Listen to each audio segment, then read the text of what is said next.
ಪಕ್ಷದ ಅಧ್ಯಕ್ಷರು ಎಲ್ಲ ಜವಾಬ್ದಾರಿಯನ್ನು ಒಟ್ಟಿಗೆ ತಗೊಂಡು ಈ ರಾಜ್ಯದ ಮುಖ್ಯಮಂತ್ರಿಯವರ ಜೊತೆ ಕೈ ಜೋಡಿಸಿ ಈ ರಾಜ್ಯದ ಜನಪರವಾದಂಥ ಅನೇಕ ಕಾರ್ಯಕ್ರಮಗಳನ್ನು 5 ಗ್ಯಾರಂಟಿಗಳನ್ನು ಅಭಿವೃದ್ಧಿ ಕೆಲಸವನ್ನು ಭಾಳಷ್ಟು ಸುಲಭ ಶ್ರಮದ ಪತಿಯಿಂದ ನಿರ್ವಹಿಸ್ತಾ ಇರ್ತಕ್ಕಂಥದ್ದು ನಮ್ಮ ಉಪಮುಖ್ಯಮಂತ್ರಿಗಳು.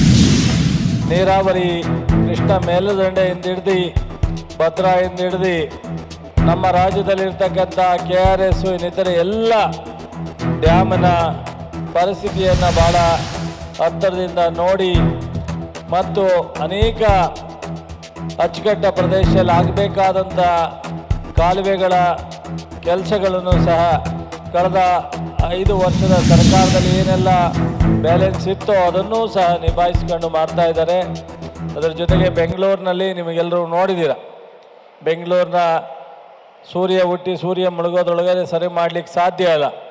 ಕನಿಷ್ಠ 10 ರಿಂದ 15 ವರ್ಷ ಬೆಂಗಳೂರನ್ನು ನಿರ್ವಹಿಸಿದ್ರೆ ಮಾತ್ರ ಬೆಂಗಳೂರನ್ನು ಸುಭದ್ರವಾಗಿ ಅಭಿವೃದ್ಧಿ ಮಾಡಲಿಕ್ಕೆ ಸಾಧ್ಯ ಆಗುತ್ತೆ. ಇವತ್ತು ಅವ್ರು ಆಗ್ತಾ ಇರ್ತಕ್ಕಂಥ ಫೌಂಡೇಶನ್ ಅದು 100 ಟನಲ್ ಇರ್ಬೋದು, ಫ್ಲೈಓವರ್ ಇರ್ಬೋದು, ವಲಯದ ಸುತ್ತ 4 ಸುತ್ತ ರಸ್ತೆಗಳಿರ್ಬೋದು, ಎಲ್ಲವನ್ನೂ ಸಹ ಭಾಳ ದೂರದೃಷ್ಟಿ ಇಟ್ಕೊಂಡು ಭಾಳಷ್ಟು ಕೆಲಸವನ್ನು ಪ್ರಾರಂಭ ಮಾಡ್ತಕ್ಕಂಥ ಪ್ರಯತ್ನವನ್ನು ಮಾಡ್ತಾ ಇದ್ದಾರೆ. ಬಟ್ ಅದಕ್ಕೆ ಟೈಮು ಇವತ್ತಿಗೆ ರಿಸಲ್ಟ್ ಬರಲ್ಲ. ಇವತ್ತು ಸಹ ಏನಪ್ಪ ಬೆಂಗಳೂರು ಅನ್ನೋ ರೀತಿಯಲ್ಲಿದೆ, ಆದರೆ ಅದರ ಫಲಿತಾಂಶ ಕೆಲವೇ ದಿವಸಗಳಲ್ಲಿ ಬರುತ್ತೆ. ಪ್ರಾರಂಭ ಆದಮೇಲೆ ಹಂತವಾಗಿ ಕೆಲಸ ಕಂಪ್ಲೀಟ್ ಆಗುತ್ತೆ ಅನ್ನೋದನ್ನು ಹೇಳ್ತಾ, ನಿಮ್ಮ ಕೃಷಿ ಇಲಾಖೆಯಲ್ಲಿ ನಿನ್ನೆ ಮುಖ್ಯಮಂತ್ರಿಯವರೇ ಹೇಳಿದರು,